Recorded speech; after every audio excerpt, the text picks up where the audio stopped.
friends, and welcome to another episode of In the Kitchen with Becca. This week is my Thanksgiving special, and I hope everyone had an awesome and wonderful Thanksgiving.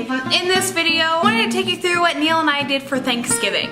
Now, I'm not going through every dish we made because I made a lot, because I get really nostalgic with food, so I want to make everything. I wanted to go through some unique things that we do here that make our Thanksgiving special. One thing that I love about not only Thanksgiving but any holiday is a special breakfast. My go-to is a quiche. So this year I made a bacon fontina and caramelized onion quiche, and I wanted to try something new this year too, because I like something sweet with my breakfast as well. I love the plain savory and sweet, so I decided to make a French pastry called Queen Amande for breakfast. I've made it before and it turned out okay, but even though it didn't turn out perfect, it still tasted delicious, so I wanted to try again. I'm also going to take you through how I cook my turkey. I use a Gordon Ramsay recipe actually, but I wanted to show you how I make our turkey. I want to show you a couple things I make from scratch to make some of the flavors that I love better.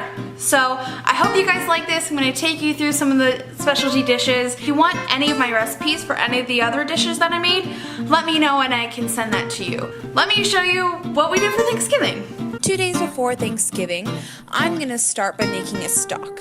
I take the extra turkey neck, some giblets, chicken wings, and roast them. Then I'm going to add 1 onion and 1 clove of garlic, and I'm going to put that straight on the bottom of the pan so they can begin to caramelize. Next, I'm going to add other root vegetables like leeks, celery, and carrots.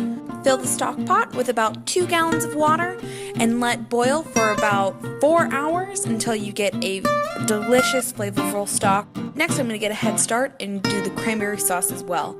I'm going to take 2 pounds of Pacific Northwest cranberries, add in about a cup of dry red wine, a cup of orange juice, 1 cinnamon stick, a handful of orange rinds, a cup of water, and about 2 cups of sugar.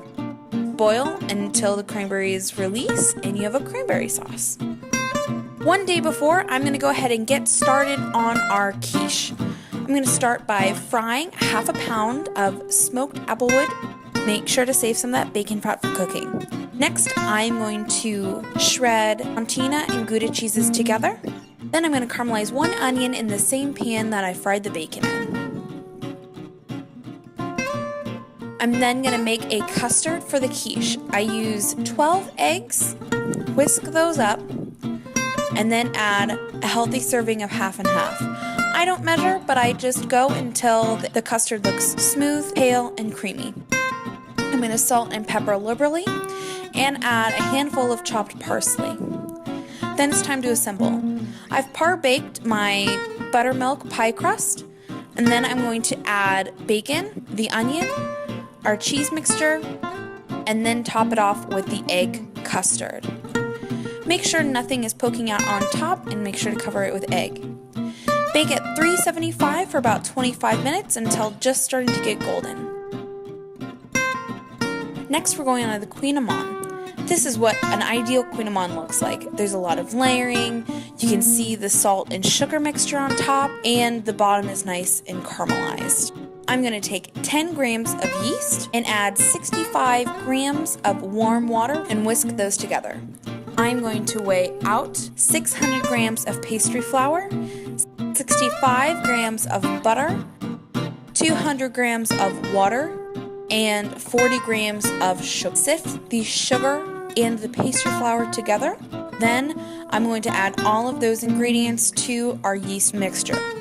Loosely mix with a dough hook. Then attach your hook to your mixer and mix for 10 minutes until you get a soft, tacky dough. Leave it to rise in a greased bowl for about an hour. Next, we're going to make our butter block. We're going to take 350 grams of butter, which is about 3 sticks, 115 grams of sugar, 20 grams of pastry flour, and 6 grams of salt. Put all of that in the bowl and cream together. While that's creaming together, we're going to make an outline of our butter block rectangle on a piece of parchment paper. You're going to make the rectangle 12 inches by 6 inches. Then we're going to put our butter down and roughly shape it into a block. Fold the parchment sides up, flip, and roll it out so you have an even layer of butter. Then put in the refrigerator to cool.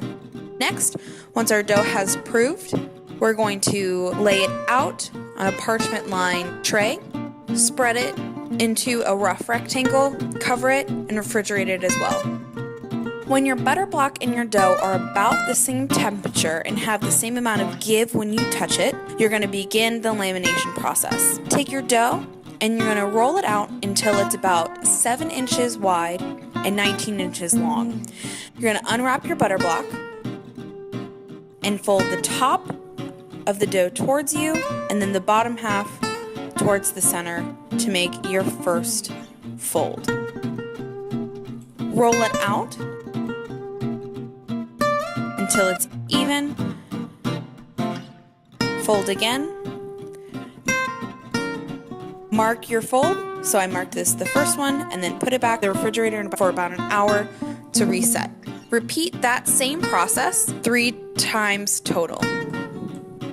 After our third rest, we are going to make a kouign-amann what it is. We are going to make our salger or salt and sugar mixture. You're going to put it on your counter instead of flour. Flour the dough and then roll it in. Turning the dough, resalgering, and continue to roll out until you get an even sheet. Trim the edges, and you're going to cut 12 squares.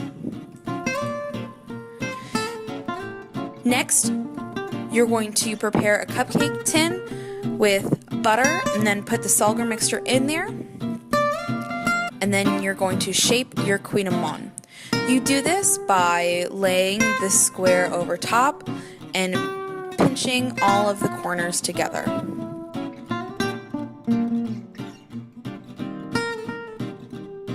Then we're going to cover with aluminum foil, put it in the fridge, and then we're going to bake it on Thanksgiving morning.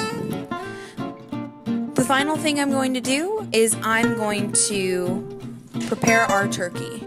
We're going to take 2 sticks of softened butter, some olive oil, a lot of salt and a lot of pepper, the zest of 1 orange, the juice of 1 orange, the zest of lemon, chopped parsley, sage, thyme, and rose. Mix that all together to make a delicious and citrusy herbed butter. We're going to get our turkey out.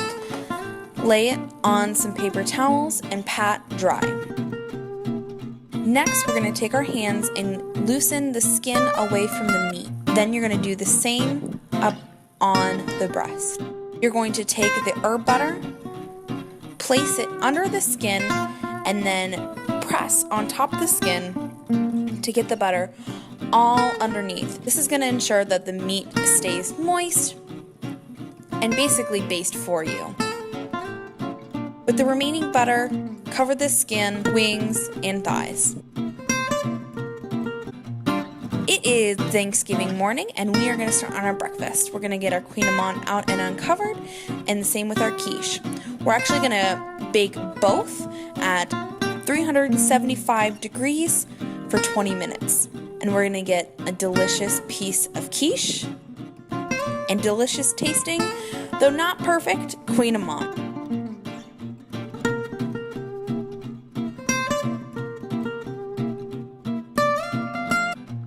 On Thanksgiving for our appetizers, I made some bacon wrapped dates, some bacon and chive deviled eggs, and some veggie pizza.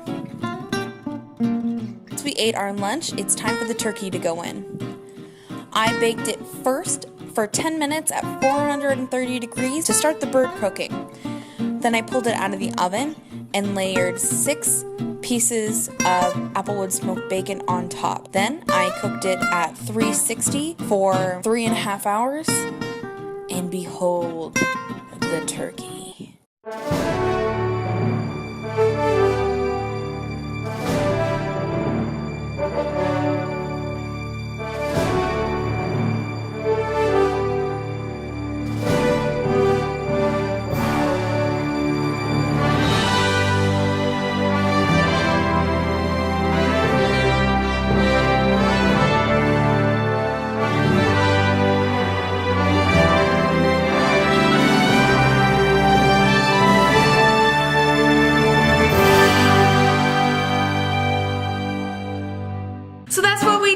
Thanksgiving. I love Thanksgiving. It's a time for me to really take a good few days and just cook and have fun with it and make comfort food and food that we both grew up on, and a day to just sit around in my cheetah pants and throw things in the oven and have fun. So I hope you guys like this video and saw what we do differently. I hope you guys like this. If you want any more recipes, please let me know. Or if you want any, now we're back on regular schedule and not just turkey time. So if you have any recipes that you're obsessed with or that you've always wanted to try, let me know and I'm happy to try them for you. So thank you so much for watching. Click subscribe or watch my Facebook for 2 videos a week, typically Monday or Tuesday and Friday. Thank you so much for watching. I hope you guys had an awesome holiday weekend.